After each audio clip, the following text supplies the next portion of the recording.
encore, mais allons-y maintenant que c'est fait, là, que c'est préparé. Là. Mais ça ne veut pas dire que la semaine prochaine, ça va être comme ça.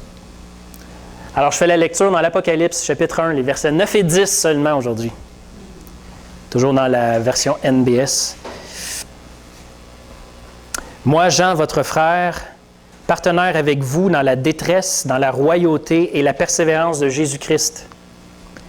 J'étais dans l'île appelée Patmos, à cause de la parole de Dieu et du témoignage de Jésus. J'étais dans l'Esprit au jour du Seigneur, et j'entendis derrière moi une voix grandiose comme une trompette. Alors, on répond à la question, on va tenter de répondre à la question, comment les enfants de Dieu doivent-ils régner avec Jésus en ce moment sur terre? Et Jean donne son exemple. Premièrement, l'apôtre Jean s'identifie clairement pour quelques raisons importantes. Vous allez dire, c'est normal, il écrit une lettre, il veut s'identifier, mais ce n'est pas anodin dans la Bible quand un homme se nomme de façon officielle. Il y a les lettres, les épîtres de Paul, par exemple, où Paul le fait, c'est certain. Mais dans le contexte de l'Apocalypse, qui, on l'a déjà dit, et je pense que je l'ai mentionné ce jeudi, c'est un texte apocalyptique, mais prophétique également. Et dans la grande tradition des prophètes de l'Ancien Testament, que faisait le prophète avant de commencer à parler? Il s'identifiait, il se nommait. C'était important pour un prophète en Israël, afin d'être pleinement reconnu et écouté comme une autorité, qu'il soit connu du peuple à qui il s'adressait. Donc les prophètes avaient l'habitude de se nommer, de se présenter avant d'ouvrir la bouche et de parler au nom de l'Éternel. Mais maintenant que Jean le fait, c'est également dans cette idée-là. Il veut vraiment montrer qu'il parle en qualité de prophète de Dieu. Mais ça veut dire également une autre chose, c'est que nous sommes maintenant, l'Église à qui il s'adresse, nous sommes maintenant dans l'ère ou dans l'âge de l'Esprit répandu. C'est très important, j'en ai parlé jeudi. Nous sommes dans l'âge de l'Esprit répandu. Ce qui veut dire, en d'autres mots, que le règne de Christ a réellement déjà commencé. Parce qu'il y a eu une grande période de silence prophétique après Malachie jusqu'à Jean-Baptiste. Et on attendait, pendant toute cette période de silence, on attendait l'arrivée, la venue de l'ère ou de l'âge de l'Esprit répandu sur toute chair. Ce qui, pour les Juifs, voulait dire que Dieu régnait maintenant officiellement au milieu de son peuple. Or, Jean, en parlant en qualité de prophète, est en train de dire « Nous y sommes. Nous y sommes. » Il s'identifie aussi pour dire à quel point il s'identifie à ceux à qui il parle. « Je fais partie de vous. On est ensemble dans le même bateau. Moi, votre frère, qui dit. » Ça veut dire aussi qu'il partage leur affliction. Il comprend leur situation. Mais réciproquement, il est en train de leur dire, puisqu'on est dans le même bateau, tout ce que je vais dire à mon sujet, tout ce que la bonne nouvelle veut dire pour moi, ça veut le dire pour vous aussi. C'est ça que Jean est en train de nous dire. Fait que soyez bien attentifs. Donc, Jean parle en qualité de prophète. Il faut juste préciser une chose. Prophétiser au sens biblique du terme, ça ne veut pas dire prédire l'avenir. Okay? C'est certain que ça pouvait, à l'occasion, amener ce genre de détails-là, mais ce n'est pas ça le but de la prophétie. Le but de la prophétie, bibliquement parlant, c'est d'annoncer la parole de Dieu au présent. C'est de faire entendre que Dieu est présent. C'est ça que en gros, la prophétie doit faire, ce qu'elle révèle. C'est que Dieu est en train de nous parler, il est vivant au milieu de nous et il nous parle. Et la prophétie avait aussi pour but de révéler ou de faire comprendre que Dieu est aux commandes de l'histoire, qu'il tient tout entre ses mains et que son peuple doit tirer les conséquences de ce fait. Donc, une parole prophétique, généralement, dans l'Ancien Testament, et dans le Nouveau aussi, on en voit quelques exemples, c'est souvent une parole qui trace une ligne. Il y a un avant puis il y a un après. En d'autres mots, ça place le monde à qui c'est adressé devant un choix. Théologiquement parlant, on pourrait dire qu'un prophète s'adresse donc à ceux qui peuvent choisir. Ceux qui peuvent choisir. Pas à des esclaves, à des fils, à des filles qui font partie de la maison, qui sont libres de choisir la volonté de Dieu. Mais aussi beau que ça peut être, cette liberté-là, aux yeux de Dieu, la liberté, ça ne veut pas dire absence de limite, absence de contrainte. Non, la liberté, ça veut peut-être même dire des fois contrainte, souffrance, limitation. Justement, on va faire une lecture particulière aujourd'hui. Je ne passe pas tout de suite immédiatement à la suite normale du verset. Je fais un lien avec un parallèle qu'il y a dans le passage qu'on lit.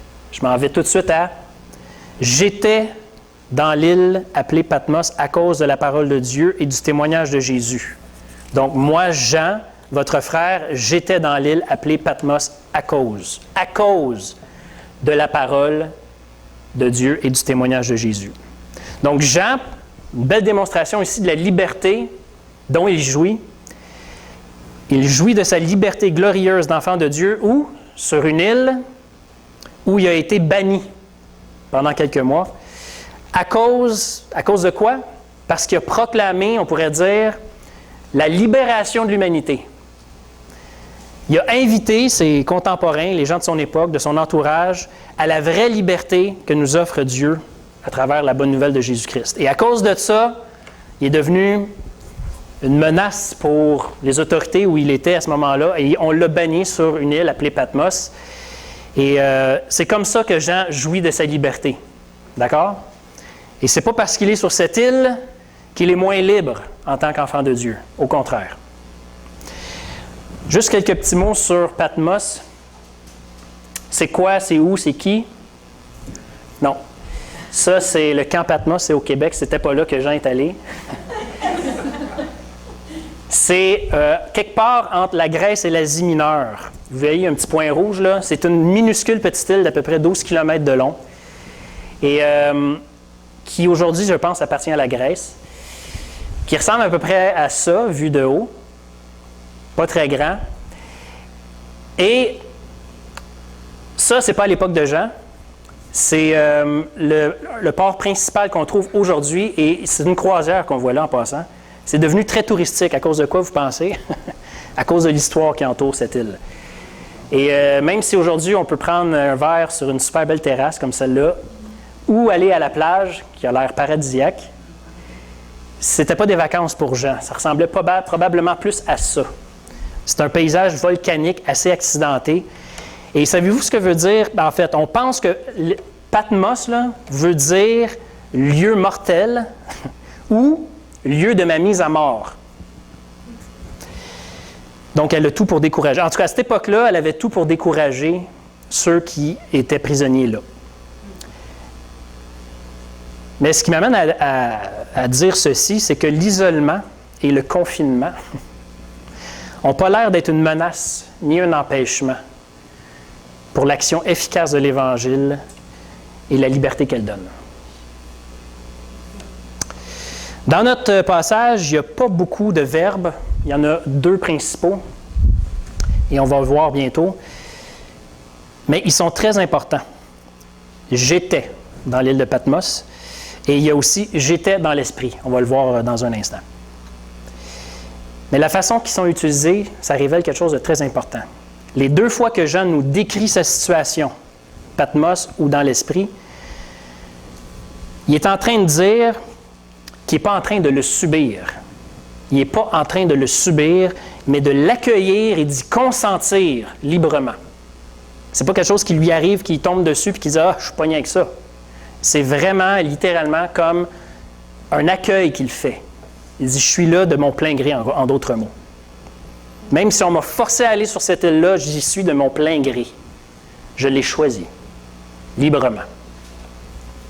Ce qui nous amène au point suivant. La vraie royauté se fait voir au milieu de la détresse et par la persévérance. On lit ici que Jean est partenaire avec vous, avec nous, dans la détresse, dans la royauté et la persévérance de Jésus-Christ. Partenaire, c'est la traduction que j'ai choisie, mais vous avez peut-être prendre part, partager avec, C'est quelqu'un qui est compagnon ou un associé dans une cause commune. Jean insiste énormément sur sa solidarité avec le reste du peuple de Dieu, l'Église, mais aussi sur la solidarité qui existe entre l'Église et Christ. C'est très important. Et le texte suggère justement que la détresse, la royauté et la persévérance sont une seule et même réalité. Nous, dans notre tête, ça marche pas. Il me semble que royauté n'a pas rapport avec détresse et persévérance. Mais peu importe ce qu'on en pense, Jean, lui, il met tout ça dans le même paquet. C'est la même chose. En d'autres mots, voici la façon dont s'exerce ou devrait s'exercer cette royauté pour le peuple de Dieu.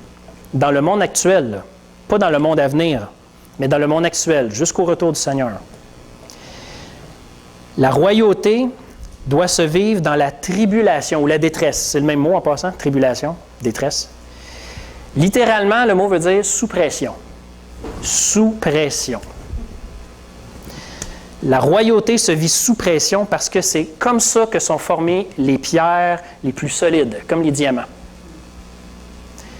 On est en formation, frères et sœurs, nous sommes en formation, comme des pierres vivantes, en vue de ce qui un jour va durer pour toujours dans le royaume du Seigneur. Mais c'est sous pression que ça doit se faire en ce moment. La royauté doit se vivre dans l'anticipation. J'attends quelque chose. De qui? Du commandant suprême, comme il a été nommé. Le commandant suprême qui a tous les pouvoirs inimaginables sur toutes les autorités visibles et invisibles. Donc, il n'y a rien d'impossible à lui. Rien n'est impossible. Et ça, dès maintenant, ça veut dire que même si on est sous pression, il faut quand même attendre, anticiper la possibilité que quelque chose d'impossible se passe avec lui, parce qu'il a tous les pouvoirs. Et il peut faire changer la situation de sorte que ce qui nous mettait sous pression n'est plus là ou est moins présent. Ça arrive, il le fait. Mais des fois, la victoire va se vivre autrement et non pas de cette façon-là, en changeant les circonstances extérieures, mais en changeant la disposition intérieure de la personne qui vit cette épreuve. Celui qui est en nous est plus grand que celui qui est dans le monde. Et il nous aime. Ce Seigneur nous aime vraiment. Et il a vaincu le monde. Cette royauté doit se vivre aussi dans la persévérance, comme on le voit. Persévérance fidèle. Et c'est intéressant parce que le mot persévérance veut littéralement dire rester sous, en dessous. En d'autres mots, on pourrait dire accueillir ce qui nous arrive. Accueillir ce qui nous arrive comme un don royal. Je répète, accueillir ce qui nous arrive comme étant un don royal. Parce que ce don-là est effectivement autorisé par Dieu le Père en passant. Tout ce qui nous arrive est autorisé par Dieu le Père. Et on pense que c'est à nous que c'est fait, ce don-là. Non, pas premièrement. C'est fait à l'Esprit de Christ, à l'Esprit du Roi qui est en dedans de nous, au Saint-Esprit qui est avec nous pour toujours. Nos circonstances, ce n'est pas à nous qu'elles sont données. Elles sont données au Seigneur qui règne dans notre vie et qui nous tient entre ses mains. Et à lui revient la façon de gérer la situation, pas à nous, parce qu'on est caché en lui. Nos circonstances sont donc une provision du Père, donnée à l'Esprit, en nous, afin qu'il nous transforme à l'image de Jésus-Christ. Avez-vous remarqué que dans le texte, c'est écrit que la détresse, la royauté et la persévérance sont celles de Christ? De Christ. Pas à nous, de Christ. Elles sont donc inséparables de lui. Et puisque nous aussi, on est inséparables de lui, bien, tout ça va ensemble. Je pense qu'il faut développer la conscience, et ça par la grâce de Dieu, que c'est lui, que c'est le Seigneur qui vit avant nous ce qui nous arrive. Ça a l'air contradictoire parce qu'on a vraiment l'impression que c'est à nous que ça arrive quand ça arrive, puis que ça fait mal.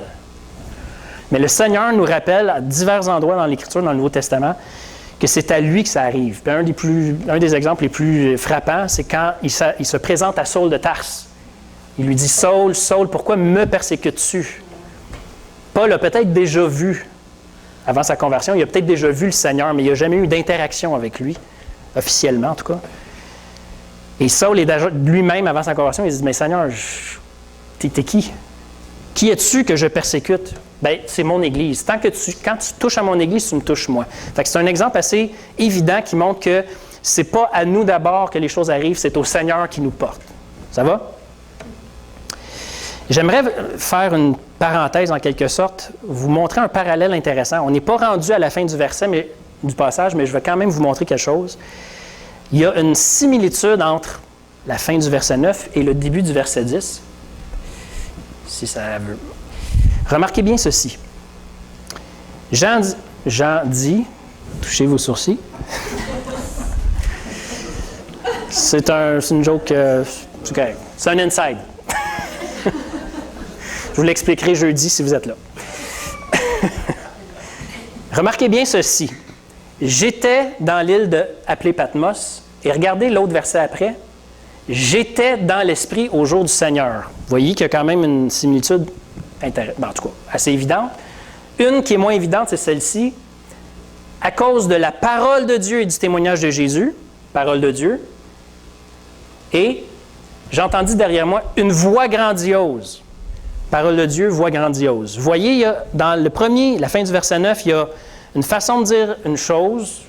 J'étais là et j'entends à cause de la parole. Puis la deuxième fois, je suis dans l'esprit à cause d'une voix grandiose. Est-ce que Jean avait la capacité d'être à deux endroits en même temps? Bien, c'est un être humain normal. Non. Vous aurez compris qu'il s'agit en fait d'un changement de perspective. Il s'est passé quelque chose que là, Jean, il se retrouve dans un nouveau point d'observation qui lui permet de voir sa situation maintenant différemment. Il n'a pas changé de place, il est toujours en même place, mais oups, tout d'un coup, il y a quelque chose devant ses yeux qui fait qu'il ne voit plus les choses pareilles. Jean est bel et bien dans l'île de Patmos, l'île de sa mise à mort, mais soudainement, il vit comme une sorte de résurrection. Et là, il se trouve il réalise qu'il est premièrement dans l'Esprit, dans la présence de Dieu et dans l'agenda de Dieu aussi. Jean est bel et bien en exil à cause de la parole de Dieu qu'il a proclamée. Mais tout d'un coup, cette parole-là devient elle prend vie puis elle devient comme une musique grandiose et triomphante dans ses oreilles.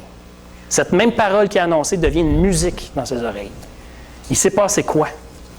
Qu'est-ce qui a provoqué ce changement de perception radical et soudain et qui a placé Jean en territoire vainqueur alors qu'il était toujours dans la vallée de l'ombre de la mort? Au milieu de la mort possible et potentielle, Jean est en territoire vainqueur, tout d'un coup. Eh bien, la réponse, c'est à cause du Saint-Esprit. On le voit, c'est évident, j'étais dans l'Esprit. Maintenant, verset 10, « J'étais dans l'Esprit au jour du Seigneur et j'entendis derrière moi une voix grandiose comme une trompette. » Le Saint-Esprit ici est un guide qui nous guide vers la victoire quotidienne. Je l'ai dit tantôt, il n'y a pas beaucoup de verbes dans ce passage-là. Le deuxième est ici, le deuxième important. Et il nous révèle encore une fois que Jean n'est pas en train de subir ça. Et là, ça peut paraître, contradictoire à notre façon de penser parce que peut-être dans vos versions, vous avez déjà pensé que Jean a été saisi par l'Esprit, comme par une extase mystique incontrôlable qui lui tombe dessus. Eh bien non, encore une fois, c'est comme si effectivement le Saint-Esprit a invité Jean. C'est pas comme s'il l'avait forcé et que Jean était tombé dans un vape. C'est pas ça du tout. Ça implique une prise de conscience puis un consentement. D'accord? Parce qu'une des caractéristiques de l'âge de l'Esprit dans lequel nous sommes jusqu'au retour du Seigneur, c'est que le Saint-Esprit est donné en permanence aux enfants de Dieu, mais comme quelqu'un qui connaît parfaitement notre cœur et qui sait se faire comprendre. Il parle notre langage. Le Saint-Esprit parle le langage qu'on est capable de comprendre. Il parle la parole de Dieu, on s'entend, mais il va la rendre accessible à nos cœurs et il se présente comme quelqu'un qui marche à nos côtés. C'est ça le paraclet ou le mot qu'on utilise pour parler du consolateur. C'est quelqu'un qui marche à nos côtés. Pas qu'il marche par-dessus nous autres et qui nous fait contrôler, qui nous contrôle comme une marionnette, là. Il marche à côté de nous, il nous instruit et il nous demande d'écouter ses conseils et de faire des choix. C'est ça que le Saint-Esprit fait maintenant pour et dans l'Église. C'est certainement pas pour rien que l'auteur de l'Épître aux Hébreux, à 3 reprises, va répéter cette phrase. C'est pourquoi prenez à cœur ce que dit l'Esprit Saint. Si aujourd'hui vous entendez la voix de Dieu, n'endurcissez pas vos cœurs. 3 fois, il va répéter ça.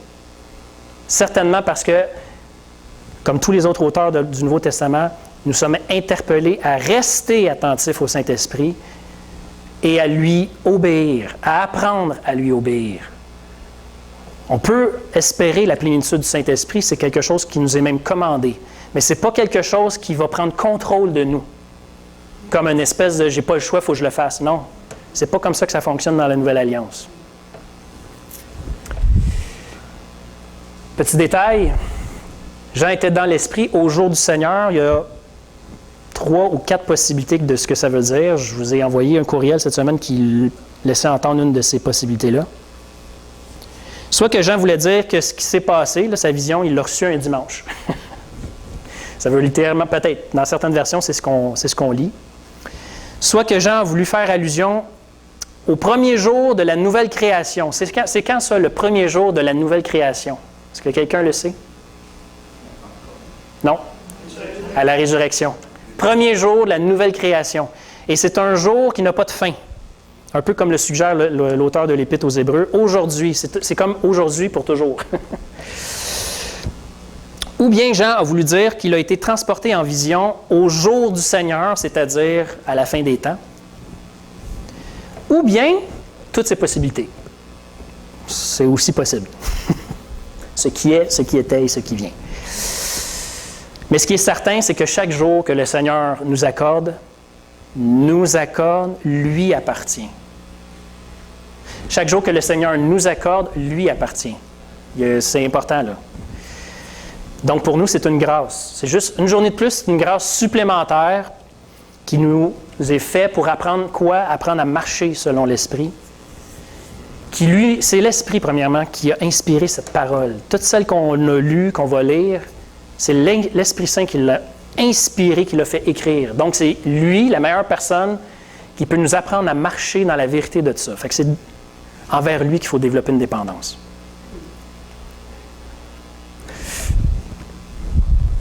J'entendis derrière moi une voix grandiose comme une trompette. Ici, on a une allusion assez évidente aux manifestations que Dieu faisait dans l'Ancien Testament. Et en particulier, on voit exactement ces termes-là sur quand Moïse, en fait, pas juste Moïse, mais le peuple d'Israël est témoin de Dieu sur le mont Sinaï, un peu avant qu'ils reçoivent les 10 commandements et tout ça. C'est les termes employés. Le son de la voix de Dieu était comme une trompette puissante. Et dans Exode 19, c'est très intéressant de lire ça. Moïse doit transmettre au peuple d'Israël, au son, à la vue des tonnerres, puis des éclairs, et puis d'une voix qui résonne comme une trompette, il transmet au peuple de Dieu un contrat, d'autres mots, une offre qui vient de Dieu et qui dit au peuple, maintenant, si vous marchez dans mes commandements, vous allez être au milieu de toutes les nations du monde. Vous allez être un peuple choisi pour me représenter. Vous allez être une nation royale de prêtres.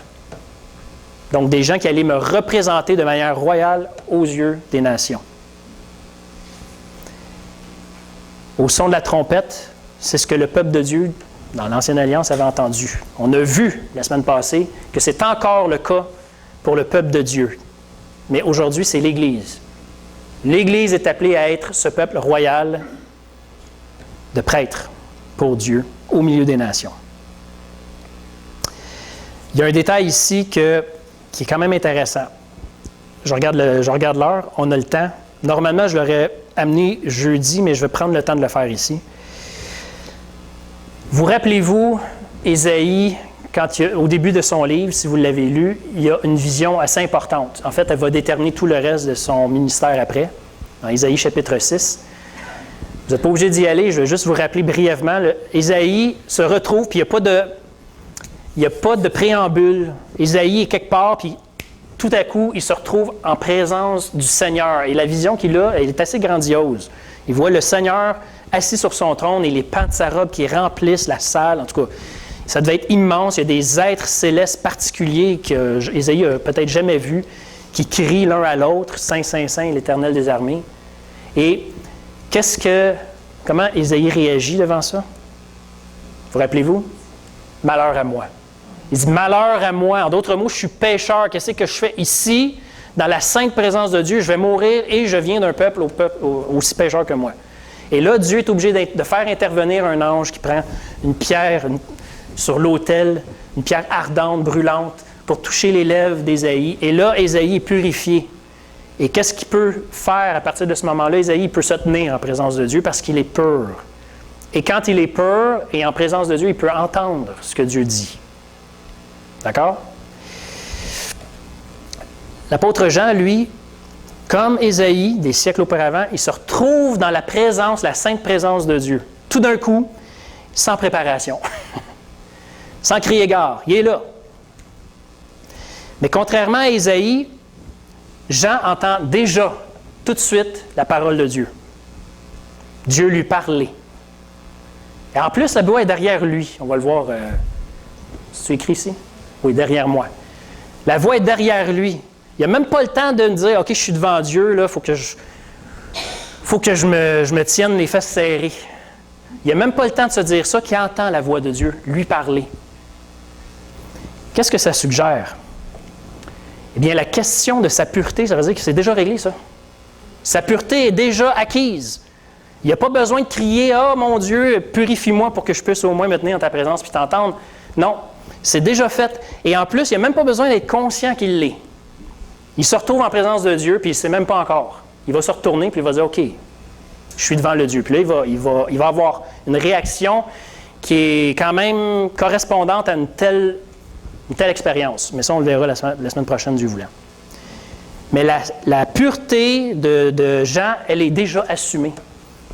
Christ a payé et a couvert son serviteur d'une justice parfaite et permanente. Et ça, comme je le disais au début, si c'est vrai pour Jean, c'est vrai pour nous. OK? C'est vrai pour nous. Et on n'a pas besoin d'être conscient de ça tout le temps, c'est un fait. Si nous, on ne s'en rappelle pas, Dieu, lui, s'en rappelle. Donc, un des effets, une des manières que le Saint-Esprit va nous guider dans ce monde, dans la détresse, sous la pression, pour vivre, ou une façon de vivre cette royauté, en fait, c'est que le Saint-Esprit nous apprend à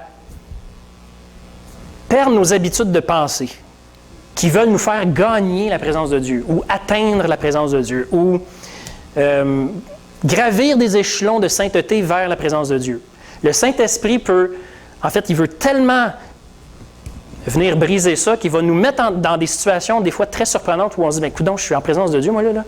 Comme si on ne l'était pas tout le temps, mais pour nous, on vient de réaliser qu'on est en présence de Dieu, et en même temps, on se dit, mais je viens de faire une grosse bêtise, là, je ne peux pas être en présence de Dieu. Mais non, c'est pas de même que ça marche.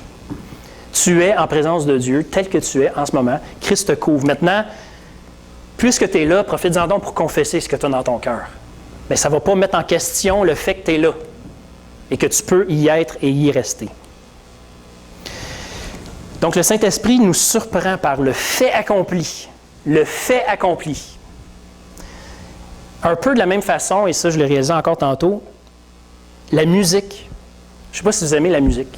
Moi, je suis un mélomane, c'est un gros mot, parce que je ne peux pas prétendre à connaître beaucoup de choses en musique, mais j'aime vraiment la musique. Depuis mon plus jeune âge, j'ai été baigné dans un environnement musical.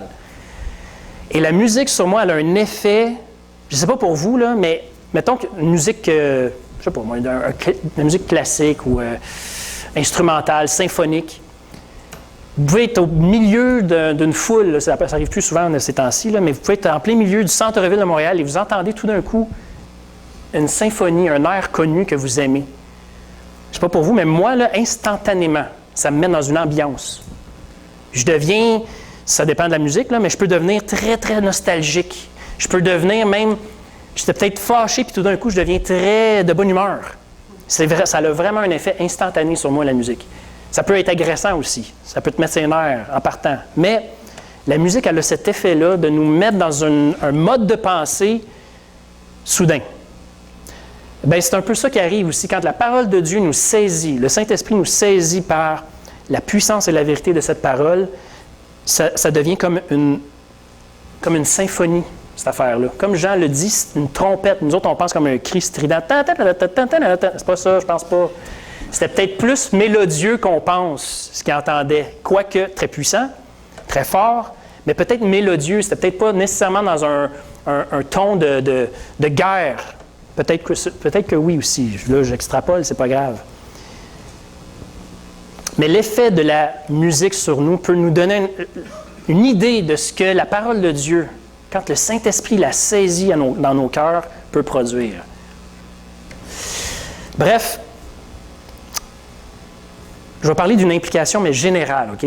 En gros, là, ce que ça nous dit, le texte très court qu'on a vu ce matin, c'est que le disciple, et c'est ce qu'on est appelé à être, le disciple n'est pas plus grand que le maître. Ça, c'est Jésus qui le dit. Mais tout disciple qui va être accompli, à qui il ne manque rien, va devoir être comme son maître. Et ça veut dire quoi? Eh bien, comme Jésus, il va falloir apprendre à passer par la croix.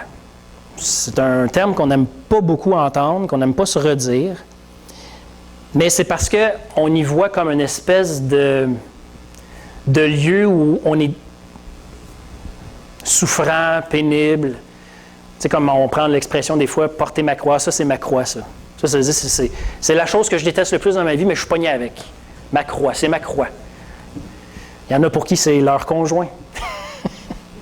Je te regardais avant, mais ça n'a rien à voir, OK? C'est pas ça, pantoute. Mais j'ai déjà entendu ça. Ah, ça, c'est ma croix, ça. Ça, c'est ma croix. Peut-être que je suis la croix de Chantal. Hein? On va en parler tantôt. Mais c'est plus folklorique, ça, cette façon de l'interpréter. Mais la croix, c'est le lieu où, le lieu nécessaire, bien sûr, mais c'était le lieu où la vie qui surgit de la mort a pris place. C'est là que c'était le chemin pour découvrir une nouvelle sorte de vie. Eh bien, pendant notre périple sur terre, jusqu'au retour du Seigneur, on n'a pas le choix, c'est une citation ici que je vous lis. Dieu n'a pas promis de nous préserver de la souffrance et de la mort, mais de nous faire triompher par elle. C'est le chemin, c'est vraiment le chemin que le Saint-Esprit veut nous montrer. Oui, c'est vrai que c'est par beaucoup de tribulations qu'il nous faut entrer dans le royaume de Dieu. C'est Paul qui a dit ça. Et vous rappelez-vous quand est-ce que Paul a dit ça? Paul a dit ça quand il est revenu dans une ville qui s'appelle Lystre. Il est revenu là parce qu'il venait d'en sortir. Et savez-vous comment il est sorti de cette ville-là juste avant d'en revenir? Je vous replace. Paul et Barnabas s'en vont à Lystre, entre autres. Il y a une couple de villes qu'ils vont visiter. Et il se fait, comment tu as dit? Pardon? Non, il se fait lapider. Au point que ceux qui l'ont lapidé disent, il est mort. Fait qu'ils l'ont jeté en dehors de la ville. Les disciples, quand ils ont vu ça, sont venus autour de Paul. Puis là, ils ont prié, probablement, ou ils ont pleuré, je ne sais pas trop, mais ils se sont manifestés. Et là, ils ont vu que, ah non, il n'est pas mort. Et là, Paul s'est relevé, probablement assez magané. Écoute, le gars, il est lapidé et considéré comme mort. Ça ne devait pas être beau. Il s'en va un petit peu plus loin, quelques jours, reprend des forces, continue à témoigner, et ils se disent, on va retourner à Lystre. Il faut aller encourager les frères. Ils m'ont vu lapider, c'est sûr qu'ils sont découragés. Il faut que j'aille voir l'Église. Il faut que je les encourage pour leur dire que ça va bien, puis qu'on continue. C'est ce qu'il fait. Il retourne à Lystre. Le monde qui l'avait lapidé, peut-être qu'ils ne le reconnaissaient même plus parce qu'il était défiguré. Là, fait qu'ils ont dit, ils l'ont pas repéré. Mais de toute façon, il est allé voir l'Église et il leur a dit, entre autres, persévérer, car c'est par beaucoup de tribulations qu'il nous faut entrer dans le royaume de Dieu. Tu sais, le gars, il est... Mais pourquoi que Paul dit ça avec une liberté, tiens, avec une joie? Parce qu'il sait que c'est précisément là que le Saint-Esprit nous rencontre. C'est là, dans notre île de mise à mort, que le Saint-Esprit nous rencontre. C'est là que le Seigneur se révèle à nous. Et qu'il nous révèle qu'il règne. Et il règne au milieu de quoi? Au milieu de ses ennemis et des circonstances ennemies. Ça, c'est le principe général. Maintenant, qu'est-ce qu'on fait, nous, avec ça? Qu'est-ce qu'on fait avec ça? Comment on peut faire ça dès maintenant? Là? Ça revient souvent au même. mais il faut vraiment essayer en tout cas, supplions le Seigneur. Tiens, justement, prions. Et supplions le Seigneur, le Saint-Esprit, pour que cet émerveillement-là nous saisisse. L'émerveillement de quoi? De la vérité, de la victoire. Et que cette vérité-là nous fasse changer notre perception. Même chose, tout est pareil autour de nous, mais voici, toutes choses sont devenues nouvelles. C'est plus pareil. Le Seigneur règne. Et oui, le Seigneur fait des miracles. Il en fait encore. Accueillons-nous les uns les autres parce qu'on ne peut pas vivre ça tout seul. Je sais que là, en ce moment, c'est fragile cette affaire-là parce qu'on se dit qu'on peut être confiné du jour au lendemain. Mais on a encore, et je pense que plus que jamais, en notre siècle, notre 21e siècle, les moyens quand même de rester branchés, sans jeu de mots. Il faut porter ça les uns les autres. On a vraiment besoin de s'encourager mutuellement là-dedans, mais pas juste « lâche pas, puis je prie pour toi ». C'est vrai, il faut le faire. Mais pourquoi ne pas demander justement au Saint-Esprit, l'Esprit du Christ victorieux au milieu de nous montrer, de nous révéler comment on pourrait encourager spécialement un frère et une sœur dans une situation, avec des mots, une parole vraiment à point, une parole précise. Je pense qu'il faut le faire. Il faut nous accueillir les uns les autres, mais aussi accueillir tout ce qui nous arrive comme étant d'abord dirigé ou donné à Jésus-Christ dans notre vie. Essayons de faire ça. Essayons de voir ce qui nous arrive comme Dieu qui le permet, derrière la circonstance, mais et qu'il l'offre non pas à nous. Il dit, oui, je pense à toi, là, mais je veux d'abord le donner à mon fils Jésus qui, lui, te tient. Et lui va te montrer comment gérer ça. Ce n'est pas à nous que ça arrive, c'est à Christ. Saul, Saul, pourquoi me persécutes-tu? Je suis aussi près de mon Église que l'Église elle-même. Ensuite, il faut se redire la vérité, je le disais, mais il faut apprendre à prier comme des guerriers. Il faut apprendre à prier comme des guerriers de la vérité. Ça parle d'une rage, attendons-nous, là, une ardeur, avec combativité. Voilà, avec combativité.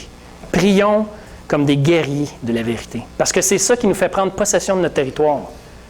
Au lieu de subir tout ce qui arrive comme si on était des esclaves, commençons à parler avec la fermeté d'un enfant de Dieu. Pas d'une manière triomphaliste qui dit « Ouais, au nom de Jésus, moi je commande à tout ça autour de moi. » Non, on n'est pas là. Pourquoi pas justement commencer à dire « Moi, là, peu importe ce que je vis, là, c'est à Dieu d'abord que c'est devant lui que je suis. Donc je le remercie d'être là, et de m'aimer. » C'est ça qui fait toute la différence. Bref, il y aurait beaucoup de pratico-pratiques et je vous invite à faire ce devoir, si vous voulez, de lire Matthieu, chapitres 5 à 8. C'est quoi ça? C'est le sermon sur la montagne. Comment est-ce qu'un enfant de Dieu devrait ou doit apprendre à marcher? Comment le Saint-Esprit va le guider? C'est comme ça, vous allez voir. C'est vraiment intéressant. Oui, Matthieu, chapitre 5 à chapitre 8. 5, 6, 7, 8. Si vous voulez. Denise, tu as parti un chant jeudi quand on était... C'est-tu jeudi ou mardi? C'est peut-être mardi. À Capella. Moi, j'avais jamais entendu ça, ce chant-là, mais c'est exactement le verset qu'on a lu la semaine passée. Et Apocalypse 1, verset 6. À celui qui nous aime et qui nous a délivrés de nos péchés par son sang. Es-tu capable de partir ça? Je voulais t'avertir, mais je ne l'ai pas fait.